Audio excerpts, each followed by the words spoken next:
Bismillahirrahmanirrahim. Assalamualaikum warahmatullahi wabarakatuh. Apa kabar anak-anak ibu semua? Semoga selalu dalam kondisi sehat ya, dan selalu dalam lindungan Allah Subhanahu wa Ta'ala.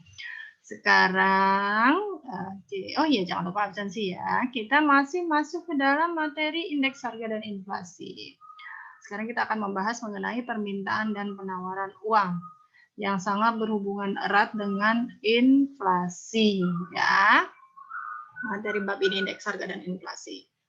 Oke, di mana di permintaan uang. Permintaan uang itu merupakan urat nadi dari perekonomian.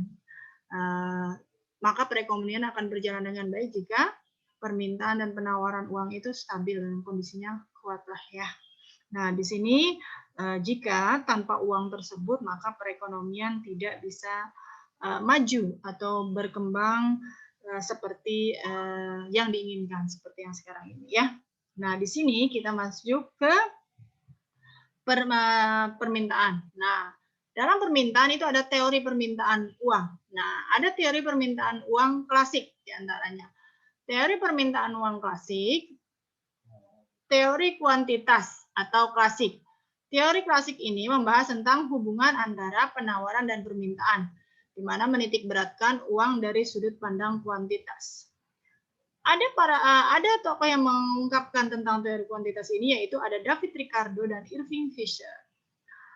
Menurut David Ricardo, kuat atau lemahnya nilai uang sangat bergantung pada jumlah uang.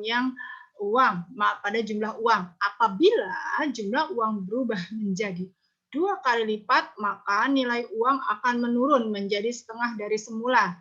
Sebaliknya, apabila jumlah uang berkurang hingga setengah, maka nilai uang akan naik menjadi 2 kali lipat. Hal ini terjadi jika jumlah uang naik menjadi 2 kali lipat, otomatis nilai uang akan menurun menjadi setengahnya. Ya, nah begitu. Kalau misalkan uang beredar itu terlalu banyak, maka nilai uang itu akan menurun. Ya, nah maka di sini menurut Irving Fisher, perubahan nilai uang atau tingkat harga merupakan akibat adanya perubahan jumlah uang yang beredar. Bertambahnya jumlah uang yang beredar dalam masyarakat mengakibatkan turunnya nilai mata uang.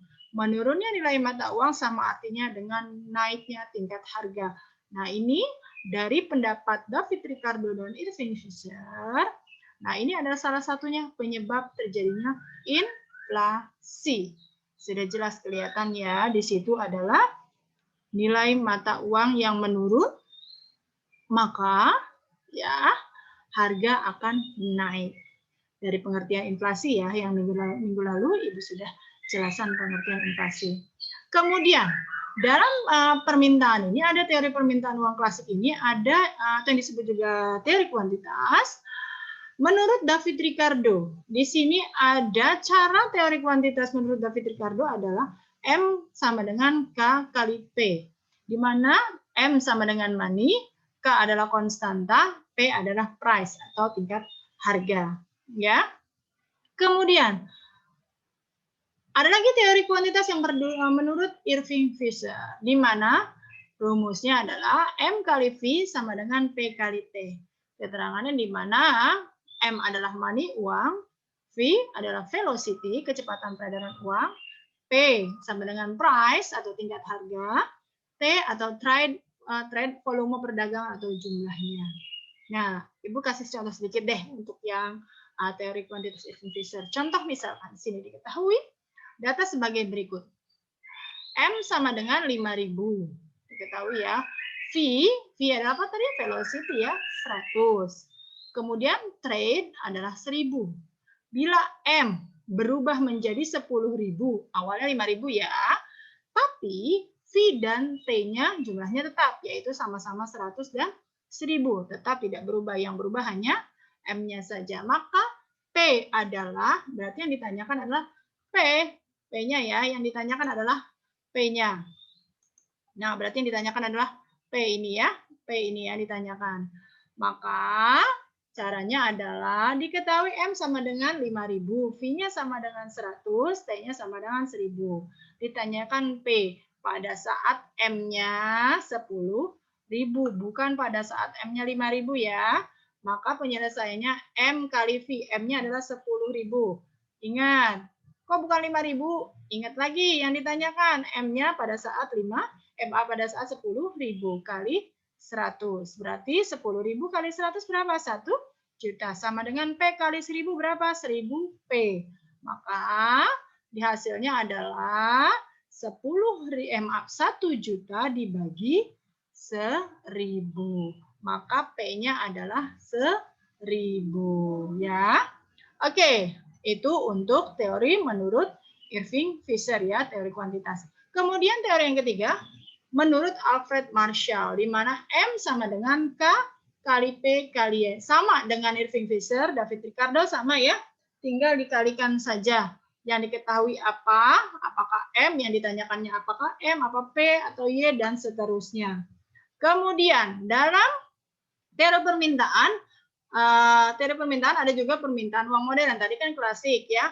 Menurut John Maynard Keynes, ya, mana di sini menurut J.M. Keynes, teori kuantitasnya itu ada 3 motivasi orang memegang uang, yaitu ada motif transaksi, ya, ada motif berjaga-jaga, ada motif mendapatkan keuntungan.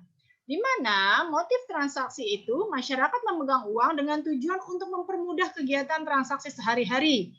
Ya, contohnya untuk membeli pulpen, pensil, perlengkapan kebutuhan. Ya, misalkan contoh itu pensil adalah kebutuhan sekolah ya, keperluan sekolah.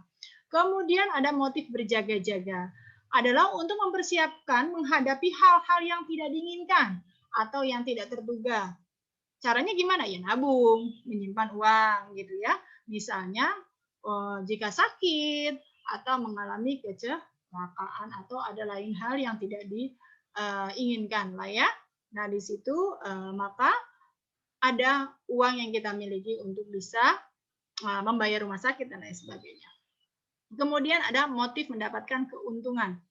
Nah, di sini atau disebut spekulasi kali ya, motivasi spekulasi. Misalnya, kamu membeli emas pada saat harga itu sedang murah. Kemudian kamu akan menjualnya kembali.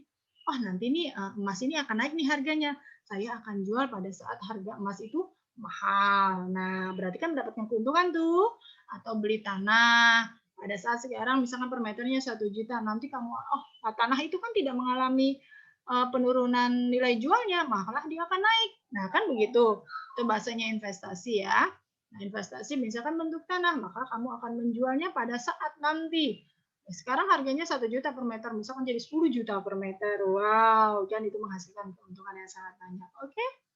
Nah, kemudian setelah permintaan, ada yang namanya teori penawaran uang. Nah, teori penawaran uang itu ada 2. Teori penawaran uang tanpa bank dan teori penawaran uang modern. Ya, teori ini merupakan gambaran dari sistem standar emas, ya, di mana emas itu menjadi satu-satunya alat pembayaran. Memang sih kalau emas itu lebih stabil, ya, lebih stabil. Nah, kemudian teori penawaran uang modern dalam sistem standar kertas dengan otoritas moneter yaitu Bank Sentral atau di Bank Indonesia ya, yang merupakan uang primer. Lembaga keuangan perbankan merupakan produsen uang sekunder bagi masyarakat. Keduanya berhubungan sangat erat ya antara ya perbankan dan lembaga keuangan yang memproduksi di mana uang primer berhubungan erat dengan uang sekunder atau uang giral. Hanya bisa tumbuh karena ada uang primer. Nah, kalau uang primer kayak gimana ya? Oke. Nah, di sini kita akan jelaskan di sini mengenai uang primer. Oke. Dan uang yang beredar. Nah, kita sering membahas mengenai uang yang beredar, dan uang primer, dan juga ada uang sekunder tadi sudah ada ya. Nah, di sini uang beredar adalah ada 2, dalam arti sempit dan dalam arti luas. Dalam arti sempit, narrow money atau disebut dengan M1. Di mana M1 merupakan jumlah uang yang beredar terdiri dari uang kartal yang dipegang masyarakat dan uang giral atau giro rupiah.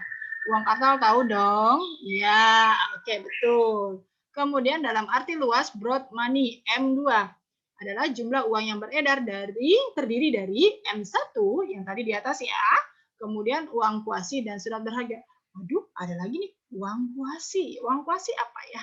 Nah, di sini ada penjelasan juga, ada uang kapal di bawahnya ya. Oke, kita lanjut. Uang giral juga udah sering nih, sudah diinikan ya. Uang giral, seluruh nilai saldo rekening giro dan rekening koran tersimpan di bank. Kemudian contohnya ya bisa deposito, berjangka, surat berharga dan lain sebagainya. Uang kuasi. Uang kuasi adalah uang yang dimiliki masyarakat dan disimpan pada bank dalam bentuk tabungan dan deposito. Uang kuasi juga termasuk uang yang beredar, ya. Kenapa? Uang kuasi juga bisa digunakan untuk melakukan pembayaran. Kemudian ada uang primer tadi. Yang tadi ditanyakan ya, uang primer. Uang primer itu apa sih? Uang inti atau uang bibit atau biangnya bahasanya dari proses penciptaan uang yang dilakukan oleh Bank Indonesia. Uang primer adalah uang kartal ya. Nah, kemudian uang sekunder adalah turunan dari uang primer. Oke. Nah, dari permintaan dan penawaran uang, pasti ada faktor dong yang mempengaruhi ya. Yang mempengaruhi penawaran uang. Di mana penawaran uang itu akan berpengaruh pada tingkat inflasi atau deflasi, kemudian ada tingkat bunga, ada tingkat produksi atau pendapatan nasional suatu negara ya. Kemudian ada faktor-faktor yang mempengaruhi permintaan uang, yaitu pengeluaran konsumen, biaya transaksi saham dan obligasi, dan perubahan harga secara umum. Oke, nah inilah yang sekelumit saja ya. Di buku pegangan kamu juga ada yang ada dan ada yang tidak. Ya, yang Ibu jelaskan mengenai permintaan dan penawaran uang. Ya, kalau ada yang tidak ada di buku pegangan kamu bisa kamu catat kembali ya. Jika ada tinggal dibaca dan diulangi kembali ya. Tolong dipahami bagaimana tentang permintaan dan penawaran uang ini. Dan begitu banyak referensi yang bisa kalian peroleh. Ya, oke. Terima kasih. Mohon maaf jika ada salah-salah ke dalam penyampaian. Demikianlah yang Ibu sampaikan mengenai permintaan dan penawaran uang yang masih dalam materi indeks harga dan inflasi. Semoga Allah berikan kemudahan dalam pembelajaran ini ya. Selamat belajar. Wassalamualaikum warahmatullahi wabarakatuh.